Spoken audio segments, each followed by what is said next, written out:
뭔가 이제 우울로 떨어져도 그걸 극복하고 딛고 일어서는 힘이 굉장히 강한 사람으로 그 도구에는 나오더라고요. 근데 요즘은 약간 재미가 없어요. 그래도 이제 그걸 또 딛고 일어서는 또 책을 딛고 저는 일어서겠습니다. 네. 아, 여기 나오네요. 사는 게 내 마음 같지 않을 때 명리심리학입니다.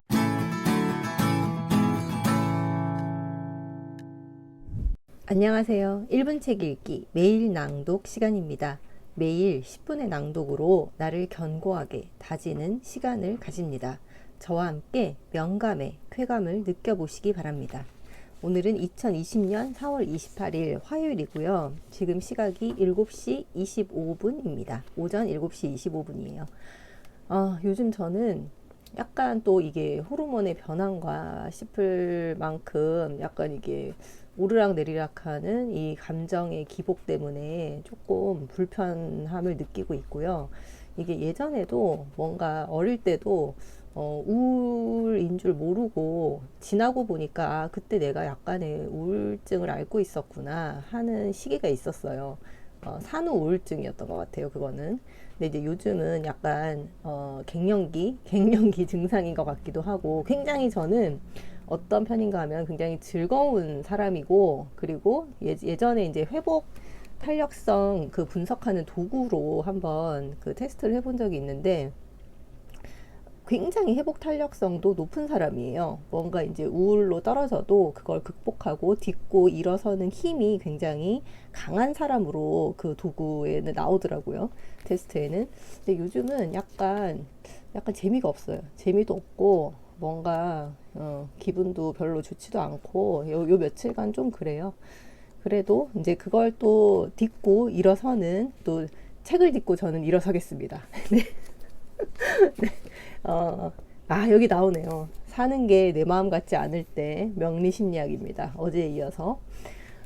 아이고, 내 팔자야 하면서 이 점을 보러 다니던 시절이 있긴 했었는데, 지금은 이렇게 다 책으로 나오네요. 오늘은, 유유상종의 과학, 좋은 내가 좋은 당신을 부른다 라는 부분을 한번 읽어볼게요. 조금 긴데, 낭독을 한번 해보겠습니다. 우리를 인간으로 만들어주는 것은 자신에게 물음을 던지는 능력이다. 그렇게 보면 별이 빛나는 밤하늘을 우리 자신의 얼굴을 들여다보는 거울이기도 하다. 나는 질문으로 가득할 때 내 얼굴이 가장 진실하다고 생각한다. 스웨덴의 소설가 헤닝 만켈이 한 말이다. 그의 말대로 자기 존재의 의미와 미래에 대한 희망을 찾기 위해 질문하는 능력을 가진 존재는 오직 인간뿐이다. 특히 저 광활한 우주와 나 사이에 어떤 상관관계가 있는지 궁금해하지 않는 사람이 또 있을까? 나 역시 그 모든 것이 궁금한 사람이다. 그래서 나는 물리학과 우주과학에도 관심이 많다. 가끔은 혼자서 스스로에게 이런 질문을 던져보기도 한다. 만약 스페이스X에서 발사하는 화성 우주 여행 경품에 당첨된다면, 단 100% 다시 돌아온다는 보장이 없다면 그래도 갈 것인가? 만약 간다면 그 이유는 무엇인가? 물론 대답은 언제나 그렇다이다. 우주에서 홀로 떠도는 미아가 된 내 모습을 상상할 때마다 영화 그래비티의 산드라 블록처럼 그 절대적인 고독이 나를 한없이 매혹하기 때문이다. 사정이 그렇다 보니 물리학이나 우주에 관한 책이 눈에 띄면 일단 사두고 보는 버릇이 있다. 꼼꼼하게 읽을 시간이 없을 때는 대충이라도 훑어보려고 노력한다. 그 중에서도 프리초프 카프라가 쓴 현대 물리학과 동양사상은 줄까지 쳐가며 열심히 읽었다. 그 책을 읽으면서 나는 오행과 양자역학의 상관관계에 대해 많은 것을 생각하게 되었다. 양자역학의 가장 기본적인 이론 중 하나는 세상에 존재하는 것 가운데 고체는 없다는 것이다. 우리가 보는 이 눈앞에 보이는 지금 컴퓨터 화면, 그리고 제가 들고 있는 이 딱딱한 책, 그리고 우리의 몸, 이게 고체란 없다라는 거예요.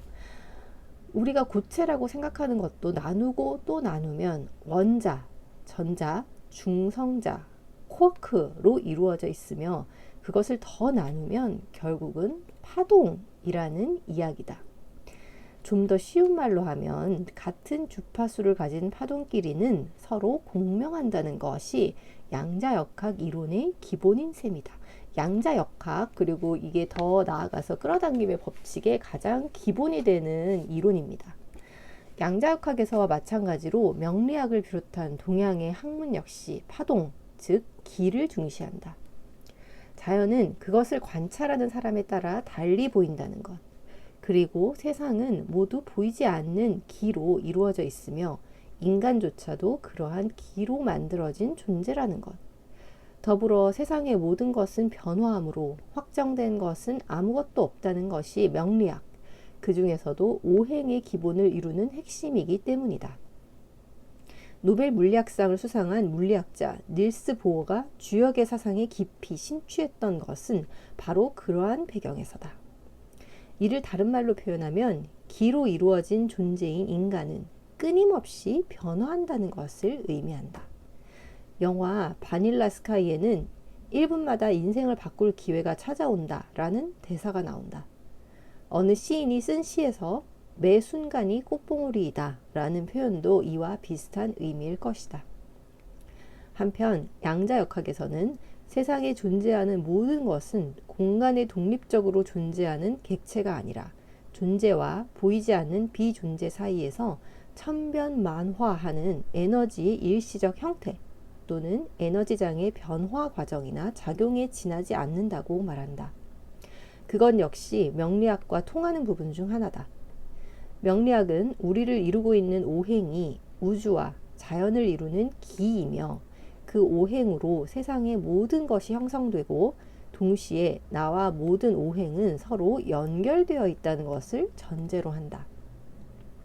그처럼 세상 모든 것이 서로 연결되어 있다는 유기성과 전일성은 동양사상의 가장 기본이기도 하다. 이게 나이가 들면 들수록 우리는 서로가 서로에게 정말 너무너무 많은 영향을 주고받고 있다. 즉 모든 것이 다 연결되어 있다는 느낌이 가면 갈수록 커지는 것 같아요. 다시 말해 동양사상은 한 인간을 개별적인 존재로 보는 것이 아니라 우주에 존재하는 모든 것과 연관된 존재이자 매 순간 변화하는 역동성을 지니고 있으며 시간과 변화를 본래부터 내포하고 있는 존재로 본다. 그것을 좀 더 단순하고 쉬운 말로 표현한 것이 같은 주파수를 가진 파동끼리는 서로 공명한다 라는 말이다. 그리고 이것이 오행과 양자역학의 기본 이론이다.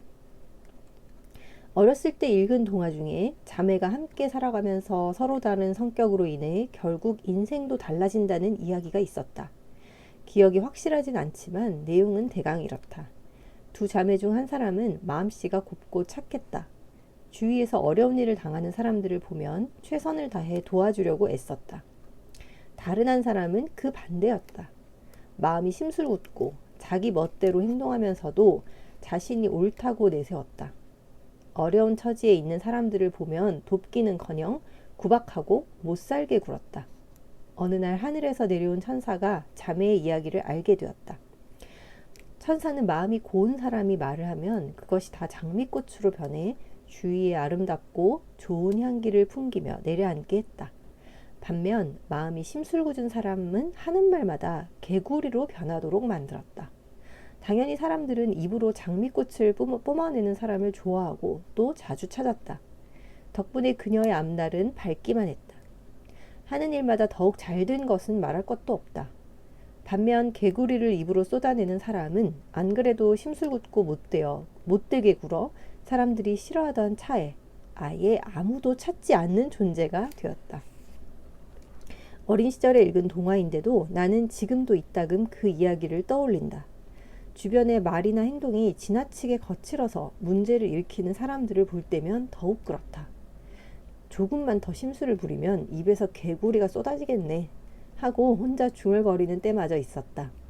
그런 사람들은 대개 문제를 일으키기도 전에 이미 안에서부터 솟아나는 충동에 무릎을 꿇는 타입이라고 봐야 한다. 반대로 행동도 반듯하고 말솜씨도 예쁜 사람들을 만나면 저절로 기분이 좋아진다. 입으로 곧 장미꽃을 만들어내겠네 싶은 것이다. 그뿐만이 아니다. 입만 열면 비관적이고 실패하는 이야기, 불행한 이야기만 하는 사람들도 있다. 조금 심하게 표현하면 남의 실패나 비극을 수집하는 일에 이상할 정도로 몰입한다고 할까? 나도 조금은 그런 면이 있기에 그들을 이해해보고 싶지만 쉬이 그렇게 되지는 않는다. 나보다 정도가 심한 사람을 만나면 아, 그래도 난 저 정도는 아니야 하고 안도하고 싶지만 그 역시 잘 되지 않는다. 저 사람 아무래도 장미꽃은 틀렸네 싶은 생각이 먼저 들 뿐. 나의 경우 스스로에 대한 분석을 통해 그리고 심리 검사를 통해 나 자신이 비관주의 쪽으로 약간 기우는 성향이라는 걸 잘 알고 있었다. 그런데 재밌게도 그러한 나의 성향을 있는 그대로 받아들이게 된 것은 명리학을 공부하고부터였다. 물론 그 일을 계기로 내담자들이 자신이 처한 상황이나 겪고 있는 문제를 쉽게 받아들이지 못한다는 것을 더욱더 잘 이해하게 되었음을 밝혀둔다. 일단 내 사주에는 음의 오행이 더 많고 그 중에서도 금과 수의 오행이 많다. 저는 불이 많아요. 그런 경우 생각이 대체로 비관주의 쪽으로 흐른다고 보면 된다. 그러므로 무엇이든 새롭게 시작은 잘하지만 조금만 상황이 흔들리면 나도 모르게 비관적인 생각을 할 때가 많다. 불안 강도도 높아서 자주 예기 불안에 사로잡히기도 한다. 물론 하도 많은 사람의 삶을 들여다보니 그렇게 되었다고 스스로를 위로하기도 하지만 그러한 경험보다는 내가 갖고 태어난 특성 자체가 더 크게 영향을 주었다고 받아들이고 있다. 반면 사주에서 오행이 목과 토로 이루어져 있는 사람들은 대체로 긍정주의자에 가깝다. 거기에 화의 오행까지 있으면 더욱 그러하다. 나무가 땅에 뿌리를 굳건히 내리고 있고 꽃을 피우고 있는 형상이므로 웬만한 비바람에는 흔들리지 않기 때문이다. 만약 심리검사와 상담을 거친다면 그 결과 역시 명리학적 결과와 크게 다르지 않을 가능성이 매우 높다는 것을 임상에서 종종 경험한다. 그런 사람은 무슨 일을 하든 일단 잘 되어나갈 근거부터 찾아낸다. 입 밖으로 내는 말들도 실패나 불행에 관한 것보다는 성공과 좋은 일에 관한 것이 훨씬 더 많다. 그리고 흔히 말하는 대로 된다고 그의 주변에는 나쁜 일보다는 좋은 일이 더 많이 생겨날 가능성이 높다. 설령 안 좋은 일이 연속으로 일어나는 경우라도 이런 사람들은 바닥까지 떨어지는 일이 거의 없다. 특유의 긍정주의로 어둠 속에서도 한 줄기 빛을 찾아내 어떻게 해서든 위로 올라가기 때문이다. 그런 사람이 주위에 있으면 나 같은 비관주의자도 어느새 긍정주의자로 변한다. 지인 중에 손꼽히는 긍정주의자 한 사람은 이따금 우리가 하는 말들이 다 에너지가 되어 어딘가로 향해 가고 있을지도 모른다는 기분이 들 때가 있다. 그럴 때마다 이왕이면 좋은 말, 긍정적인 말을 해야겠다고 생각한다. 그 말의 기운 덕분에 일이 더 잘 풀릴지도 모를 일 아닌가 하는 요지의 말을 하곤 한다. 따라서 그의 입에서는 좋은 말과 긍정적인 말이 나오는 것은 당연하다. 그 덕분에 내가 그를 좋아하게 되었고 물론 나뿐만 아니라 많은 사람이 그를 좋아하고 있다. 막 비관의 말을 하는 사람들 주변에 사람들이 많이 모일 리는 없을 것 같아요. 긍정적인 말, 그 사람의 어떤 에너지를 북돋우는 말을 하는 사람의 주변에는 항상 사람들이 모이게 되어 있습니다. 그런데 말의 기운이나 말의 파동에 관해 양자역학이 그 비밀을 밝히고 있다는 사실이 정말 놀랍지 않은가? 결국 오행과 양자역학으로 볼 때 우리가 흔히 말하는 유유상종이라는 말도 맞는 셈이 된다. 즉 내가 긍정적인 말, 긍정적인 생각, 긍정적인 행동을 하면 또 다른 긍정주의자와 만나서 일이 잘 풀릴 가능성이 높아지고 반대의 경우에는 또 다른 비관주의자와 만날 확률이 그만큼 더 높아진다. 이는 양자론에서 우주를 물리적 대상들의 집합이 아니라 통일된 전체의 여러 부분 사이에 있는 복잡한 관계망으로 보는 것과도 일치한다. 그리고 이것은 명리학의 본질이기도 하다. 카프라는 실제 그 자체보다 실제에 대한 표상이 파악하기 쉽기 때문에 개념과 상징들을 실제 그 자체로 혼동한다고 주장한다. 사실 십간과 십이지로 표현되는 오행도 그러하다. 그것은 단지 자연의 기의 흐름을 나타내는 상징일 뿐인데 우리는 거기에만 집착한 채 목이면 목의 성질을 한계 짓고 있는 것인지도 모른다. 따라서 우리가 나에 대해 어떤 사람인지 온전히 규정하기 어렵고 자연의 흐름 또한 어떠하다고 못 박아 단정할 수 없으며 오행과 음양 역시 완벽하게 어떠하다고 규정할 수 없는 것은 당연한 일이다. 그런 의미에서 우리 모두에게는 우리가 단지 그것을 알아가는 과정에 있다는 겸손함이 필요하지 않을까 싶기도 하다. 이러한 동양 사상의 본질을 서양의 물리학자가 주장하고 있다는 것은 분명 놀라운 일이다. 카프라는 사물의 근본적인 속성이 운동과 변화라고 주장한다. 그리고 그 운동을 일으키는 힘은 객체의 바깥에서 오는 것이 아니라 물질의 본원적 성질이라고 말한다. 이는 곧 우리를 이루는 기가 바로 우주의 기인 오행이며 그 오행은 끊임없이 변한다는 것과 연관된다. 즉 그는 현대 물리학자들이 이 세상을 불가분, 상호작용, 부단한 운동의 구성 분자로 이루어지는 체계로 보는 관점이 동양 사상과 같다고 주장한다. 그는 자연계는 무한히 다양하고 복잡한 체계로 거기에는 직선이나 완전한 정각형은 들어있지 않으며 사건도 정연한 순서대로 일어나는 것이 아니라 모두가 한데 모여 어우러져 일어난다고 말한다. 따라서 인간의 개념적 사고를 가지고 그러한 세계를 완전히 이해할 수는 없다는 것이다. 이러한 내용은 캘리포니아 공과대학의 이론 물리학자 션 캐럴이 쓴 빅픽처에도 언급되어 있다. 그 역시 완전한 거란 존재하지 않는다. 어떤 것은 신뢰도가 높고 또 어떤 것은 불확실성이 덜 클 뿐이다. 이것은 우리가 소망할 수 있는 최선이면서 세상이 우리에게 허락해준 방식이기도 하다. 인생은 짧고 그 짧은 인생 동안 확실한 것은 아무것도 없다 라고 말한다. 의학적으로 봤을 때 이는 인간의 신체적 비밀과도 마찬가지다. 본과 1학년에 진학해 해부학 시간에 만난 인간의 몸은 나에게 신비로움 그 자체였다. 이는 내가 정신과를 선택하게 된 계기 중 하나가 되기도 했다. 그처럼 신비한 몸을 조절하는 뇌는 얼마나 신기할까 싶어서 정신의학을 택했던 것이다. 당시 나는 인체의 신비를 체험하고 현미경으로 보이는 세포의 신비를 통해 우리 몸이 작동하는 원리를 알게 되면서 세상에 존재하는 것들이 얼마나 신비로운지를 새삼 깨달았다. 현대 물리학은 그 한계를 인정하고 있다고나 할까? 물론 아직도 우리에게는 수없이 많은 질문이 남아있다. 션 캐럴의 말처럼 왜냐는 질문에 최종적인 해답은 없을지도 모르기 때문이다. 다만 현재 이 시점에서 내가 할 수 있는 것에 대해서는 최선을 다할 필요가 있을 것이다. 나는 성경 구절 중에 매 순간 깨어있으라 라는 말을 좋아한다. 그런데 가끔은 그 말 역시 긍정주의자로서 좋은 기운을 가지고 주변과 파동을 맞추라는 뜻을 담고 있다는 생각을 하곤 한다. 매 순간 깨어있으면서 긍정적인 사람이 되려고 노력할 때 또 다른 긍정적인 기운과 만날 수 있다는 것만큼은 매우 분명한 사실이기 때문이다. 결국 중요한 것은 내 입에서 장미꽃이 나오게 할 것인지 개구리가 나오게 할 것인지는 내가 마음먹기에 달린 셈이다. 물론 나 역시 요즘은 가능한 한 비관주의를 떨쳐버리고 내 마음을 긍정 에너지로 채우고자 노력한다.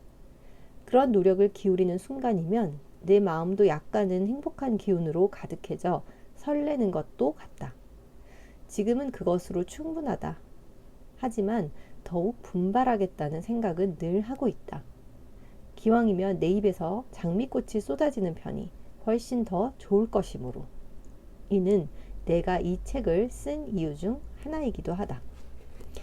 네, 여러분 오늘 하루는 이 책 속에 나온 것처럼 내 입에서 장미꽃만 쏟아지게 하는 그런 하루 보내시기 바랍니다. 오늘도 저와 함께 해주셔서 정말 감사합니다.